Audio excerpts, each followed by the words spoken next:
이번 시간에는 비교와 불리언이라고 하는 주제에 대해서 우리가 좀 살펴볼 겁니다. 자, 이번 시간에 배울 거는 숫자와 숫자가 있으면 그 숫자의 대소관계를 비교하고 어떤 문자가 같은지 아닌지를 비교하고 이런 것들을 이제 배우는 게 이번 시간의 목표고요. 그리고 그 과정에서 여러분이 지금까지 배웠던 데이터 타입이 뭐가 있었어요? 숫자, 문자 이렇게 있었잖아요. 세 번째 데이터 타입이 드러납니다. 그 데이터 타입은 불리언이라는 거예요. 자, 이번 시간은 굉장히 중요하지만 조금 따분할 수 있어요. 하지만 전혀 어렵지 않을 겁니다. 그런데 이번 시간에 우리가 배우는 내용은 어떻게 보면 여러분들이 좀 시시하게 느끼실 수도 있지만 우리가 이 다음에 배우는 이 조건문 또는 반복문이라고 하는 이 프로그래밍의 가장 중요한 두 가지 본질적인 도구의 핵심적인 역할을 담당하는 그런 도구 또는 그런 요소이기 때문에 여러분들이 주의 깊게 이번 시간에 보실 필요가 있습니다. 자, 시작해보죠. 자, 우선 우리가 지금까지 배웠던 것들을 한번 정리를 좀 해보겠습니다. 자, 여기 보시면 1 그리고 2라고 하는 두 개의 숫자가 등장하죠. 자, 이 숫자는 숫자라고 하는 형식의 데이터 타입이었죠. 그리고 숫자 사이에 있는 저 더하기는 왼쪽에 있는 1과 오른쪽에 있는 2라고 하는 숫자를 더해서 하나의 숫자, 하나의 값을 만들어내는 역할을 하는 더하기 연산자였습니다. 우리가 이런 것들을 더하기, 빼기, 나누기, 곱하기 이런 걸 통틀어서 산술연산자라고 한다고 제가 말씀을 드렸었나요? 자, 외울 필요 없습니다. 자, 그래서 1과 2를 저 중간에 있는 연산자가 3이라고 하는 숫자로 교체하는 역할을 한다라고도 볼 수 있는 거죠. 1과 2를 가운데 있는 더하기가 3으로 이렇게 교체한다. 그러면 결과적으로 이 코드를 실행을 시키면 화면에 3이 출력이 되겠죠. 그렇죠? 자, 그럼 똑같은 느낌으로 자, 1과 2를 더했던 저 위에 있는 연산자처럼 이번에는 우리가 한 번도 본 적이 없는 이렇게 등호가 두 개가 연속돼서 등장하는 새로운 기호가 나타났습니다. 자, 여러분들 이런 거는 기억나죠? A는 2다. 요거 하나짜리잖아요. 요거는 하나고 요거는 두 개예요. 그래서 요것과 요거는 완전히 의미가 다른 거니까 헷갈리지 마세요. 자, 이 밑에 있는 등호가 두 개 있는 이것은 얘랑 똑같은 위치에 있으니까 얘도 연산자라는 걸 우리가 추론할 수 있겠죠. 그리고 이 연산자는 위에 있는 더하기처럼 왼쪽에 있는 1과 오른쪽에 있는 2를 이렇게 지지고 볶아서 결국에는 하나의 값을 만들어내는 녀석이다 라는 것도 여러분들이 추론할 수 있는 부분입니다. 그러면 도대체 제 중간에 있는 등호 두 개가 연속해서 등장하는 저 기호는 어떤 의미를 갖냐면 왼쪽에 있는 값과 오른쪽에 있는 값이 같으냐 라는 뜻이에요. 그러면 1과 2가 같은가요? 같지 않죠. 그러면 여기에 있는 저 등호는 자, 저건 이제 동등비교 연산자라고 하는 건데요.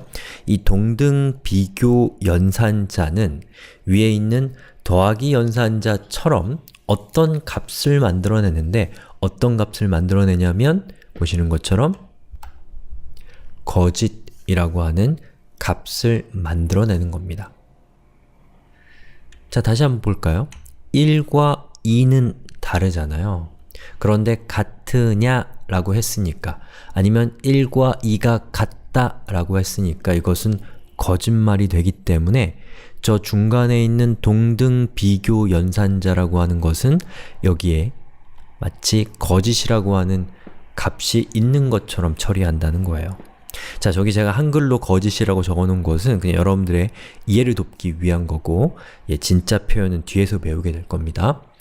자, 그러면 위에 있는 2 더하기 2는 저 가운데 있는 더하기 연산자로 인해서 4가 되죠. 밑에 있는 2와 2 사이에 있는 저 동등 비교 연산자는 왼쪽에 있는 값과 오른쪽에 있는 값이 같다라고 얘기하고 있어요. 그럼 그것은 참인가요? 거짓인가요? 참이죠. 그렇기 때문에 마치 2 더하기 2가 4가 된 것처럼 2와 2가 같다라고 하는 것은 참이 된다 라는 그런 느낌을 여러분들이 갖는 것이 중요합니다. 자, 그렇게 해서 제가 지금까지 여러분들에게 동등 비교 연산자라고 하는 것을 설명을 드렸어요. 왼쪽에 있는 값과 오른쪽에 있는 값이 같다. 그게 맞다면 참이 되고 그게 틀리다면 거짓이 된다 라고 말씀을 드렸죠. 자, 그리고 또 하나 우리가 살펴볼 것은 새로운 데이터 형식을 여러분들이 지금 만난 겁니다. 바로 참과 거짓이라고 하는 것이 이 세 번째 데이터 타입이 등장을 한 건데요. 지금까지 우리가 살펴봤던 데이터 타입을 한번 리뷰를 해보죠. 자, 우선 숫자가 있었습니다. 이런 것들이죠. 마이너스 3, 마이너스 2, 마이너스 2, 0, 1, 2, 3, 4 뭐 이렇게, 그리고 또 소수점도 있을 수 있겠죠. 이렇게 엄청나게 많은, 무한히 많은 데이터들이 바로 숫자였습니다.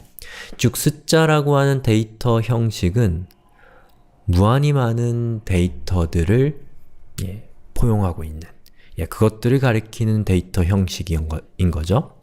그리고 문자는 어떤가요? 문자도 비슷해요. 문자도 엄청나게 많은 문자들이 세상에 존재하기 때문에 굉장히 많은 값들로 이루어져 있는 데이터 형식입니다. 숫자나 문자나 똑같이 그렇다는 거예요.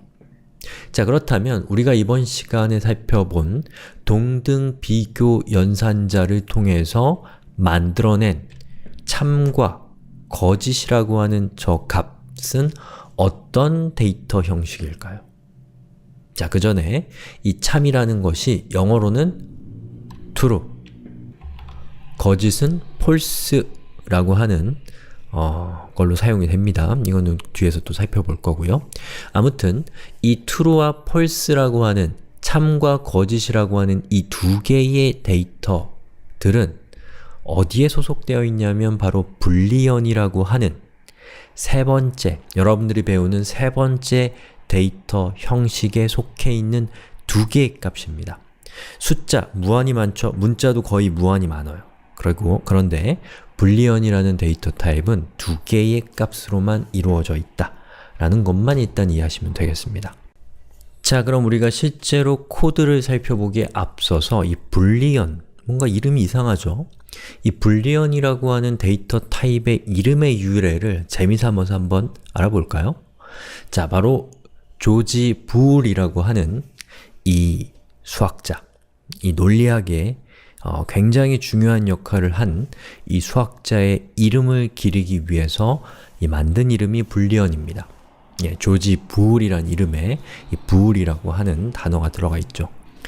그래서 이분 이전까지는 이 수학이라는 것이 숫자를 계산한다 라고 하는 그런 역할에 머물러 있었는데 아주 오랜 시간 동안 많은 사람들이 인간의 사고, 인간의 논리적 사고를 수학적으로 표현하고 수학적으로 계산할 수 있도록 하는데 도전을 해왔지만 그 많은 도전 중에서 가장 주목할 만하고 그리고 중요한 성취를 한 분이 바로 이 조지 부울이라고 하는 이 수학자인 거죠.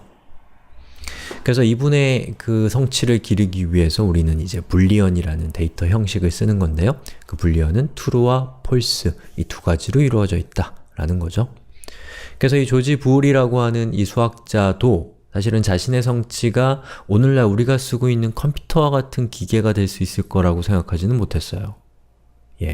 그런데 이분이 생전에도 이미 전신이라고 하는 이 전기적 신호를 통해서 뭐랄까요? 어떤 커뮤니케이션을 할 수 있는 체계가 이미 있었고 그리고 이분이 살아계신 동안에도 이 찰스 베비지와 같은 이 수학자들이 이 기계를 이용해서 계산하는 장치를 만들려고 노력했고 또 만들었던 그런 시기였는데도 불구하고 그 시대에 아무도 이 조지 부울이라고 하는 수학자의 어떤 논리적 체계가 컴퓨터화될 수 있을 것이다 라고 생각하지 못했습니다.